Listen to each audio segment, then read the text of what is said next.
Welcome to Expired Listings Workshop. On Wednesday workshop, it is like panning for gold. Each night at midnight, your MLS spits out all of this rubble.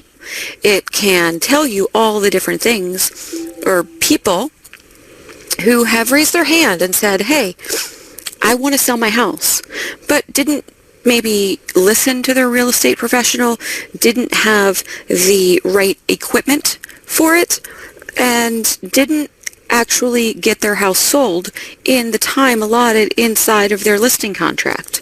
Well, what we're going to be talking to you about today is how to capture those people inside of your web. We're going to be talking about consistency. We're going to be talking about how you're going to approach them face-to-face, about working on the telephone. But the most important thing that I feel is the thing that you should understand most about any source of business, whether it be EBOL, expired absentee owners, your farm, any of them, is consistency. I want you to make sure that you don't try it for a week and say, that didn't work. That system doesn't work, because I'm here to tell you that in the 15 years that I've been teaching this class, while we've added pieces of it, we've added different things that you can do, we've added different best practices from top producers in the real estate industry, the thing that has never, ever changed and never will change is the piece labeled consistency. Don't start and stop. Don't be like a piece of wheat blowing in the wind, and whatever way the wind blows, you change direction. If you're going to decide to implement any of the things that we talked about on Monday, and then getting into greater detail here on Wednesday, I want you to commit to it and decide that you're going to give it at least 6 months. Because anything short of that is, simply put, a waste of your time. So with that soapbox being handled, I will talk to you today about where to get your numbers from, what to do when you're visiting live, how you can affect change through direct mail, and what you should say exactly on the phone. We're going to actually go through scripts. I want to let you know that you can receive all of these things through your bank-sponsored website. So if you go onto the bank that sponsors you into their website and you look at training materials, there's a drop down there that says expired listings, and everything that you need is right there. So if you're in Georgia, you can go to southeastmortgageworks.com, and if you're anywhere else in the country, you can go to AnnieMacWorks.com. Give me a shout out, if you will, as to who you can thank for being here. Give a shout out to your loan officer and let them know that you appreciate the fact that you're able to learn these things, like your expired listing workshop, based on your relationship to them. Do that for me as a favor. So I'm going to talk to you about your MLS. Now, there are many different MLS systems all over the country, so I can't really go in great detail for you, but I can show you how it works inside of the South Florida MLS, because while they're all a little bit different and they all have their tweaks and different things, a hot sheet is a hot sheet is a hot sheet. So if I show you inside of an example, you'll be able to figure it out inside of yours based on the things that are universal across the country. I'm going to talk to you about Realist. I'm going to talk to you about whitepages.com, People Finder, and Facebook. And I'm also going to talk to you about my personal favorite, the easiest way, which is RedX. And we don't get anything for saying the words RedX online, but I got to tell you that RedX happens to be my favorite piece of the expired listing and for sale by owner puzzle as it relates to the ease in use. I'm going to tell you that this system we actually used, guys. This isn't something that I made up to teach you guys, and we don't know what the results are. I'm telling you that we exactly know what the results are, because every single morning, as short as 5 years ago, every single morning at 8 a.m., I would pull leads, and we would make these phone calls that I'm going to talk to you about. We would do the home visits, use the direct mail. All of these things were an entire source of business that was actually our largest source of business. So at this point, I'll maximize my screen on my end so that I can show you exactly how to create a hot sheet. See, there's a simple little button inside of ML Exchange that says create a hot sheet. So take a look at the hot sheet and click on that button. That's all you have to do. And then it's going to ask you, what kind of hot sheet do you want from me? What do you want to do your hot sheet about? Well, you want to do yours, obviously, about expired listings. You'll push expired listings, then you'll put in your area or zip codes about which properties you want, which areas you want your expired listings in. And then you're going to push your results button. And you'll tell it to save the criteria. See, you want it to save the criteria because you want to schedule it to happen automatically. You want it to come every single night at midnight. You want it to be there. You want it to think for you. Remember, at the beginning of the class, I told you sometimes computers think for you, and I'm always telling it not to think for me. But I do want it to follow my instructions, and I want it to keep me on a schedule so that every morning when that comes to me, or every morning when I wake up, it's there for me to follow up on. So that hot sheet gets created, and when you save the criteria and schedule it, it simply spits it out for you every night at midnight. And it gives you all the people who raised their hands and said, I want to move. Let me move. But you get the results, and sometimes the real estate professional, if they were silly enough to allow a listing to expire without getting an extension, or they were silly enough to allow a listing to expire because they didn't implement all of the things that they learned in their staging designation, or in a class that we call How to Win the Crucial Pricing Conversation, guess what? They probably were not silly enough, or they probably were not smart enough to remove the phone number for showing instructions if they had to make an appointment, or the owner's phone number that there's always a spot for in the MLS. So hopefully your phone number will be there so that you can make that phone call. However, if not, you always do your search on the tax rolls, right? And then you can go to whitepages.com to find your people. Whitepages.com is free. So it's not like one of those services like, oh goodness, it's escaping me now. But it's not a paid service. So you simply go in and find the people that you're looking for. I have to tell you that as little as, while we're not practicing real estate any longer, as little as 6 months ago, we found a home personally for us to purchase, and it was expired. So we employed these strategies in order to find the owner. And this is an actual funny story. We called the father of the owner, who called his son and said, these people are looking for you about your house. And the guy called us back. So it does work, and there are strategies that you can use that you can go in to find the people or the homeowners that have expired listings. You can go to peoplefinder.com if White Pages doesn't work.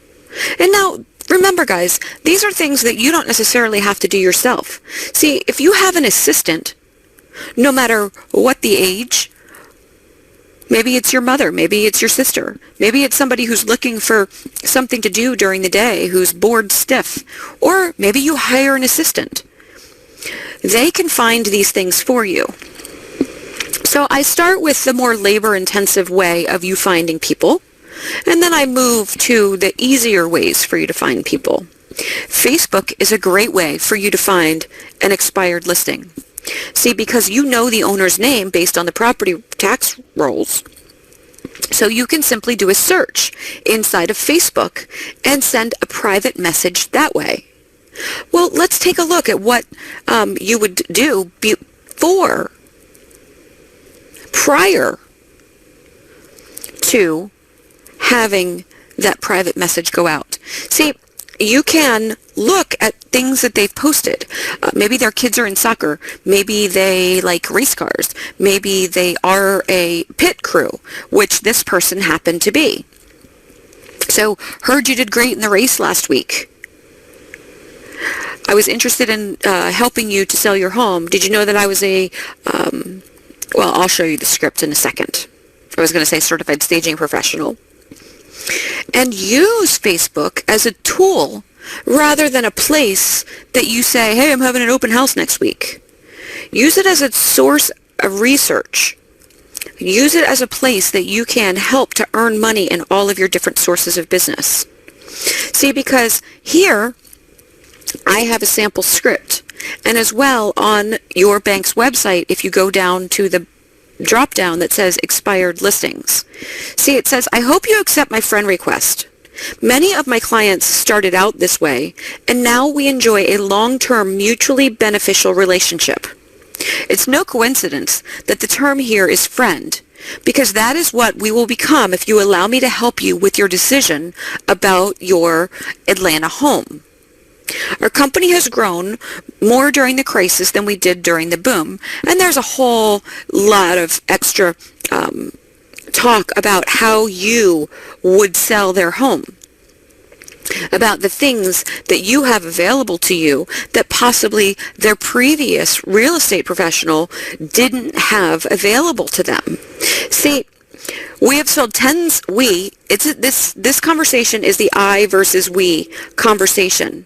So let's take a look at that and let's talk about the I versus we conversation. If you don't have any experience, you are free to use the word we to include the people in your real estate company. Does everybody understand what I mean by that? See, you're not saying that you've sold tens of thousands of homes or properties in your state. You're saying we because you're having a distinction about the I versus we. You never want to be untruthful, but you want to use that conversation so that you can connect with those people. So that's about Facebook. You would send your message to that person and hope for a reply. But that's just one way that you can connect with an expired listing. And you simply have to copy and paste it into the message and then push send. Which brings me to the part that you have to pay for, but makes the labor intensity part a little less. So let's talk about that. And let's talk about the way that I used the Red X and the way that I would highly recommend that if you have the desire to work expireds or for sale by owners, that you could subscribe to the redx.com. And let's take a look at, it's about $59 a month, right? So, or you can do it annually, whatever. But it's important because it takes away time. So if you're not willing to hire that assistant, then you can get this right quick for you each morning. And let me show you what it looks like. It gives you the owner's names, phone numbers, mailing address, tax information, and whether or not they're on the do not call registry. Yes, it even gives you whether or not they're on the do not call registry. You simply select expired listings once you have your account set up, and you tell it to send it to you, or you go in and pull it each morning And you know what they found? That 75% of expired listings will relist with a new agent.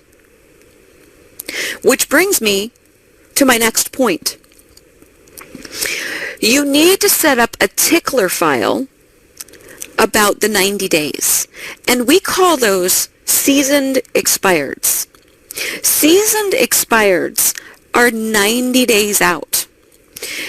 So your list shouldn't, that you print each morning, that you work off each morning, that I'm going to show you in a minute, that list shouldn't go into the trash can. That list should be put in a file called 90 days out. Or you can set it when you're pulling your list inside of the Red-X, you can set it so that you can repull the seasoned expireds. Because you know what happens at midnight? It spits out all that rubble, and you sift through it to see if there's any little chunks of gold. And then 75 agents call them that day, right? So they're getting all those phone calls. You're going to wake up at 7:30 in the morning and say, hey, I'm really sorry. Well, I'll tell you that script in a minute. But you're going to say, hey, I'm really sorry to call you so early, but I wanted to catch you before you go to work. Half the people are going to be really angry at you, and half the people you're going to list with. But those other people in that 90-day out list, do you know what happened? They took a breath. They said, do I really want to move? I've already packed up half my stuff. I do want to move, but I need a break from this showing of my home and having to keep my home spotless all the time and having to do all these things. So I need a break. I've taken a break now. I've taken 3 months. Now I'm ready to relist. So don't give up on those seasoned expireds. They're so important in the process. Remember when I talked about consistency? This is where it comes in, guys. The consistency of doing it every single morning. Expireds is not a Monday, Wednesday, Friday job. Expireds is an every single day job. Now you can do it Monday through Friday.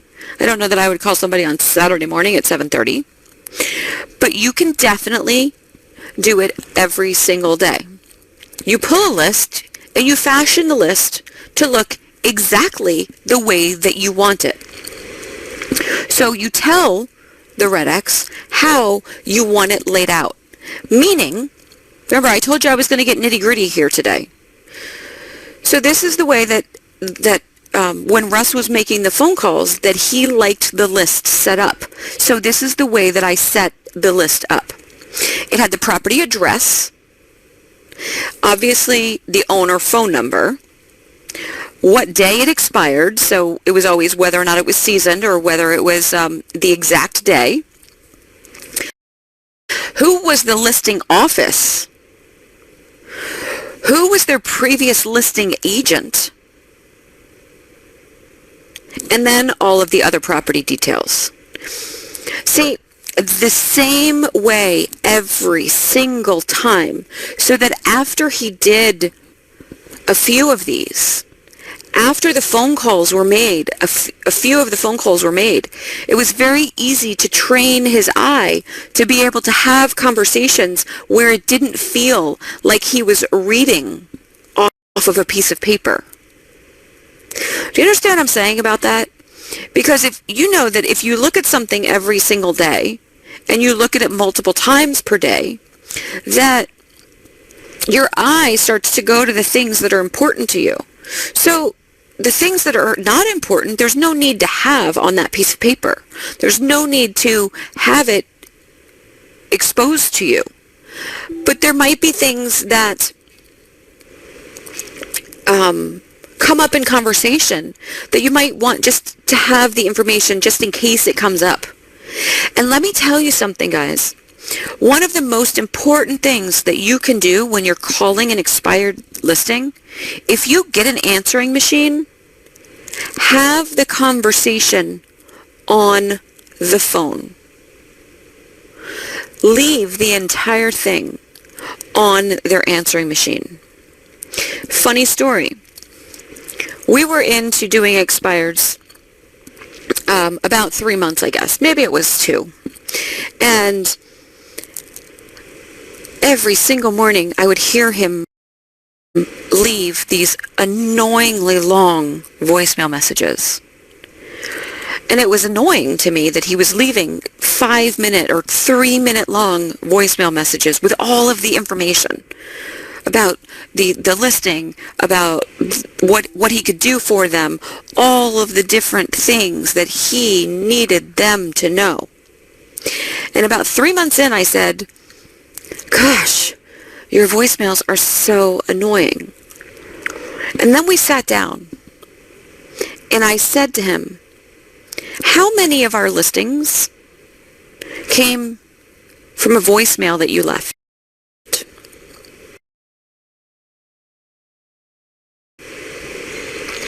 It was 3/4 of them. It's not okay to take the time to print the list, to set up whatever form of finding the phone number, and then getting panicked when you hear a voicemail and hanging up. And don't look around the room like I'm saying something that's foreign and silly, because I've worked with hundreds, if not thousands, of real estate professionals. Actually, I could say thousands now. And I would say that a quarter, if not a third, of those real estate professionals panic when they hear a voicemail and don't even bother to leave a message.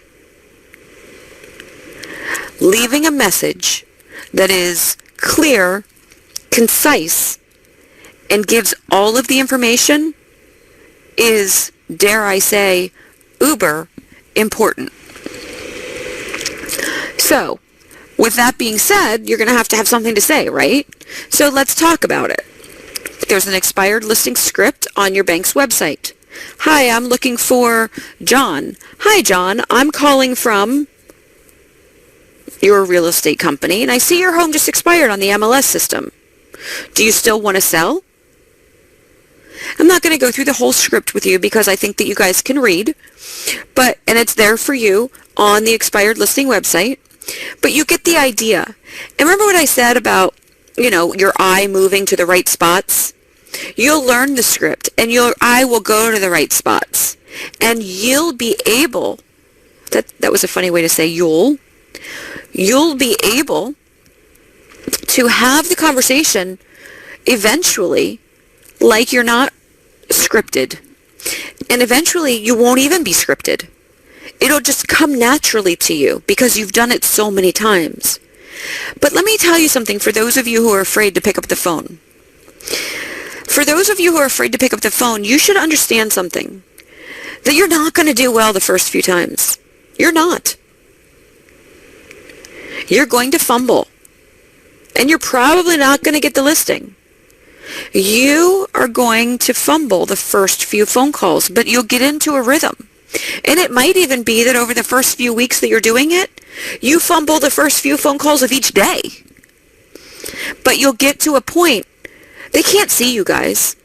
So it's nothing personal when they hang up on you or they get mad at you. Some will, some won't. Who cares? It's a numbers game at that point. So let me give you a different script. Hey, Steve? Yes. I wish I had a person next to me saying the male part. This is Carrie Kromenacker. I'm so sorry for calling you so early, but I wanted to try and reach you before you left for the day. I've been following your home on the MLS for the last couple of weeks, and I saw it came up expired this morning. I think you've got a great property, so I was just wondering what happened. Oh boy, here he goes. My realtor was horrible. This market is disgusting. Blah, blah, blah, blah, blah. Because, their realtor probably convinced them that the market was horrible right now, and they tried to keep that listing, right? But as long as you have them talking about their situation, then you're moving forward in the conversation. I'm actually going to be in your area over the next couple of days. I'd love to pop over and take a peek at your place and maybe sit and talk to you for a few minutes about some different options for you. Notice this close, guys. Not when can I come see you. That's never what you want to say. The close is, Would Wednesday or Thursday work better for you? You're not giving them that option. So don't say what day will work best for you. Ask them which of two would work better. Now for a live visit, so that's phone, right? So now maybe there's some house that you really want. You love it. You want it. You're going to live visit it, right? Well, I want you to keep Post-it notes in your car. And I want you to use it for sale by owners as well. I want you to simply write, please call me about your house. And then put your phone number. That's all I want you to do. But guess what I want you to do first? Knock on the door. And try to have a live conversation with the person. I've seen, or I've heard of, people have told me that when they tried to implement this, instead of knocking on the door, they would tap really lightly, hoping and praying that nobody answered the door, stick this on, and then basically run to their car so they didn't have to actually talk to anybody in person. Well, the object is to talk to these people. So don't use this as an escape and hope that they call you and you can make that connection over the phone. Actually want to talk to them. But if they don't answer, then you leave the Post-it note. You can also carry door hangers of homes, samples of homes that you've sold. So you can leave a door hanger on their doorknob if you're going to do a live visit, if no one answers the phone. And another piece for a live visit, which I will show you exactly where to get. This one is iffy, I get it at best, but it's very effective.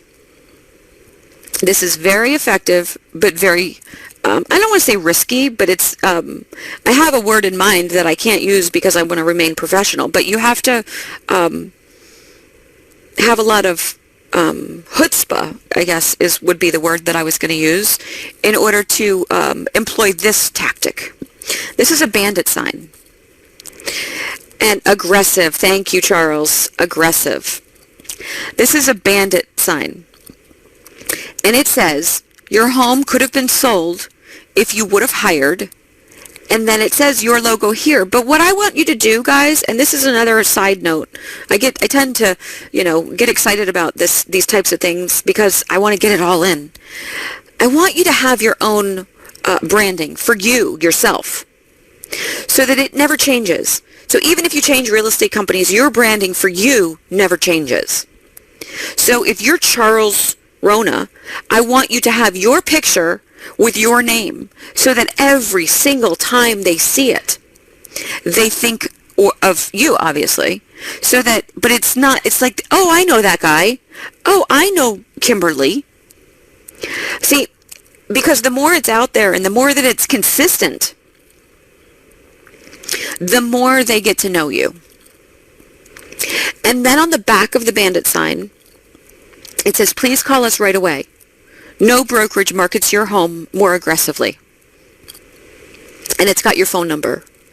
And this is a 12 by 12 or 14 by 14 bandit sign that you're physically sticking in their front yard by their front door. I've seen people do it. Half the people are like, who are you to put this in my front yard? Oh my gosh. But yet half of that half ends up listing with them anyway. And then half of the people list with them right away because, to use Charles's word, they were so aggressive. Do you think that if you're willing to stick a bandit sign in their yard, that they don't understand that you are willing to do anything that you can in order to sell their home? So you can get inexpensive bandit signs for 25 of them for as low as $29 at banditsigns.com. That was really a difficult place for you to find it, right? banditsigns.com. So just go to the website, design your sign with your likeness, with your branding, your phone number, and stick it in their front yard. Go to banditsigns.com in order to achieve that. So another letter idea, or another way to make connection, is to mail them a letter. But it's not just any letter. It is a letter that talks about how you'll sell their home. and the things that you can do differently than their past realtor did. It's set up in a way that is super important that you keep the formatting. Somebody tell me where you can find this letter. Tell me where, based on everything that I've said this morning, where could you find the template for this letter? But take a look at the way that it's laid out. See, there's a blurb at the upper right-hand corner that says, in bold, that we can sell your home. Then there is that branding on the left-hand side, and then there's bolded sentences that keeps the reader reading. When you send out one of these letters, this is the minutia detail that needs to be gone over, you are to fold it in thirds, obviously, and put it in an envelope, and you are to fold it out with the words out. So typically when you fold the letter, you fold the words in. But on these, we want you to fold them out. And we want you to put it into the letter size envelope with the picture and the bold facing the flap. Then we want you to hand address it. We don't want you to print labels. That's right. Thank you, Chris. We don't want you to print labels. We want you to hand address it in blue ink with just the street name and the city, state, and zip of the return address. Not your name, just the street name, city, state, and zip with your, in blue ink, hand addressed. So you're going to fold it in threes out. You're not going to change the formatting of the letter, but you are going to change the specifics of the letter. Obviously, you're not going to send out a letter with mine and Russ's picture on it, right? So you're going to send it out. But then you're going to do something else. You're going to, this is just a quick little piece about how you can change. If you click on the picture inside of the template and you right click on it and you go down to change picture and you say from file, you can then change the picture inside of the letter, and then changing the words inside of the letter are exactly the same. So you're going to do all of those different things in order to personalize it, right? But take a look. There's a find and replace inside of Publisher that you can use, and if you find my name and then replace it with your name, it will replace my name in all the different spots. And that's called find and replace. There is a Publisher class that we teach that teaches you in detail exactly how to do all of the editing from these documents if you don't already know. Not only that, but if you go back and you watch the Wednesday workshop from eBowl, I went into great detail about how to change each different piece and part of a Publisher document that we have templated for you on all of our sites. So you're then, after you've mailed it the first time, about 4 days later, you're going to do the same letter, the same envelope, the same everything. So consistency and systems put in place means that you would do 2 at the same time. 2 of the same exact thing. The only difference in the 2 is that your letter for the second mailing, you're going to crumple up into a ball. Then you're going to put some coffee stains on it, maybe a couple of coffee grounds. And you should make these in advance, right? Because it's the same letter that you're using every single day, because you're following up your phone call with your letter. But you're going to stick a Post-it note on it, on top of the one that you crumpled up and you put coffee stains on, or coffee grounds. I say coffee because you don't want it to smell, right? And on the Post-it note, you're going to say, please don't throw me away again. And you're going to stick it on top. It's like you were in their home, digging through their trash, and you found your letter in the trash. So if you didn't get them to read it the first time, you're definitely going to get them to read it the second time. You have about 30 seconds from the time they open the letter until the time it's in the trash can. So sometimes it'll take 2. Did everybody get that? because people respond really well to the second letter. They kind of think it's funny. They're like, oh, that aggressive person is sending me this letter. Inside of that letter, which is also available on the bank's websites, is the company upgrade program. So you can offer a company upgrade program with a coupon so that they can, one of the things that we teach in unique selling propositions, that if it's okay with your broker and you don't have any restrictions on reducing pieces and parts of your commission, that you can tell them that your company's upgrade program says that if they list a home and then they subsequently end up buying a home, that you'll reduce their commission on the buy side by 1%. See, now you're getting that 5 or 6% by giving up 1% for the company upgrade program. There's also a 60-day sale guarantee that you can use that we teach about in the USP class, or the unique selling proposition class. But one of the things that we find the most effective is these newsletters. There is a newsletter template, and there is a publisher class that teaches you exactly how to use the newsletter template, and there is a newsletter class that teaches you exactly how to use the newsletter. But it allows you to pick your area, make your newsletter fit that area, and then give them information about how to sell their home and why their home expired. You see, you could talk about a staging article, and that might be the thing that makes they make a connection with. Oh my gosh, my house looked horrible the entire time that I was showing it. That's why it didn't sell. You could talk about you and what you do as far as marketing is concerned. You can also talk about why you're more qualified than everybody else in the marketplace. All of the different examples and samples of things that you can put into your expired listings newsletter is in the template already. You just have to personalize it for yourself and make it your own. See, this was an article that was written about the price of homes and how it had reduced.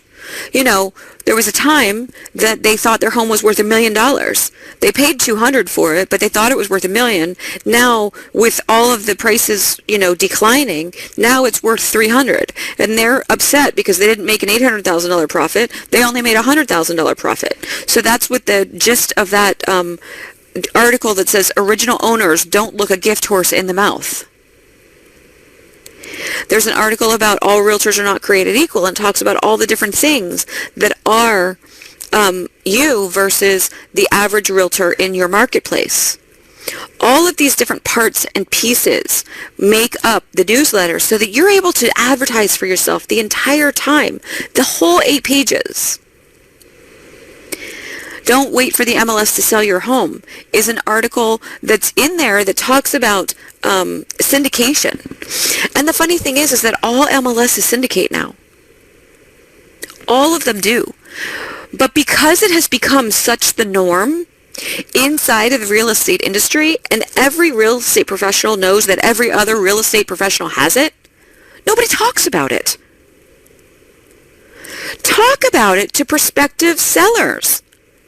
Even though everybody offers it, you don't have to let them know that. All you have to do is say, I offer you this. Because if nobody else is talking about it, they think you're the only one that does it. Make sure that you're talking about everything that's available to them based on the fact that they're listing with a professional. Associate of the month. Well, who's your associate of the month? You're a self-employed individual.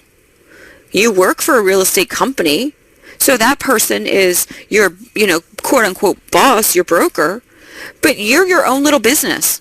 Well, who's your associate of the month?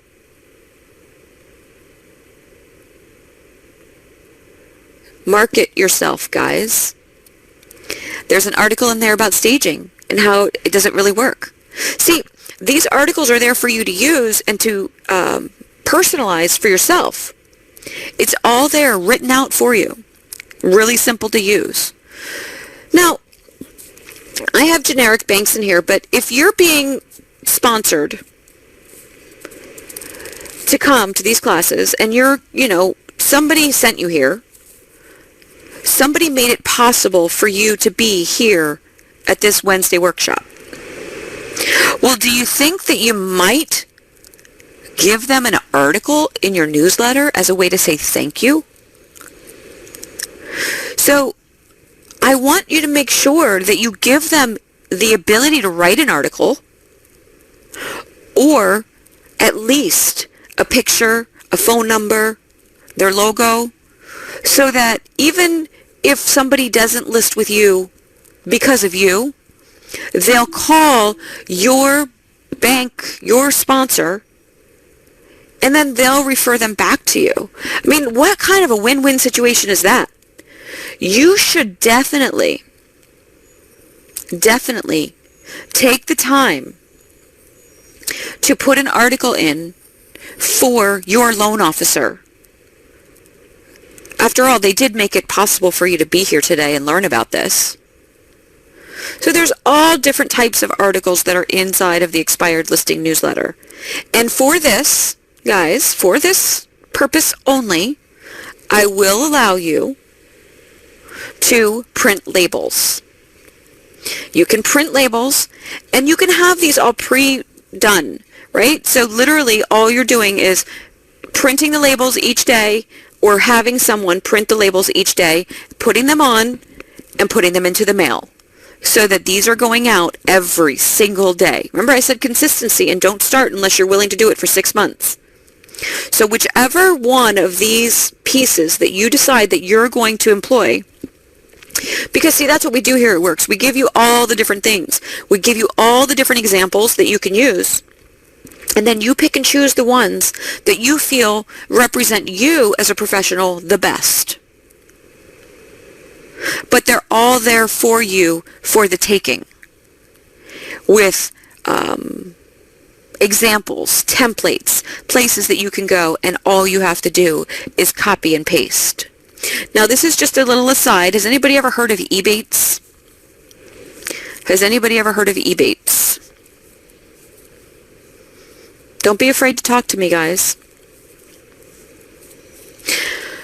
This makes me no money. This does nothing for me. All it does is make you money. You get cash back, and it's a real site. You need to register. Go to ebates.com and register, so that when you're going to order your stuff online, it will say, if you order this $100 pair of shoes, let's just say, for example, you'll get 2% cash back. And they actually physically mail you a check. So, the reason that I tell you this is because if you decide to print your newsletters, you're going to have to print them online, right? So, you're going to have to go online and upload your file, and you're going to have to find some place that will print it. Well, Vistaprint is one place that I use to print all of our printed documents. So it says to me on Ebates, when I go to Vistaprint, I go, okay, I'm going to order this stuff anyway. I want to get a promo code, and I want to get money back because I'm cheap. Let's just be honest. I'm cheap. Especially when it comes to, buying things. Well, I couldn't say especially. I mean, with everything. Anyway, you go and you simply say shop now. It takes you to the site, and there's nothing else that you have to do. They just mail you a check. There's another one called Print Runner that gives you 12%, and that's where you get your newsletters printed. Printrunner.com. But if you go through Ebates, you're going to get a check back for the 12% every 6 months. So it adds up. So I've made like $500 by shopping online just because I went through Ebates, and there's nothing else for me to do. So that's just a little aside for you guys so that you can save money, because we're all about spend a dime, make a dollar, and saving the money. So Ebates, go through there, go to Print Runner, and that's where you can go and get your newsletters printed online for as little as we found possible, for the least expensive that we found possible. So with that little aside, I want to let you know that, today we talked about where to get the numbers.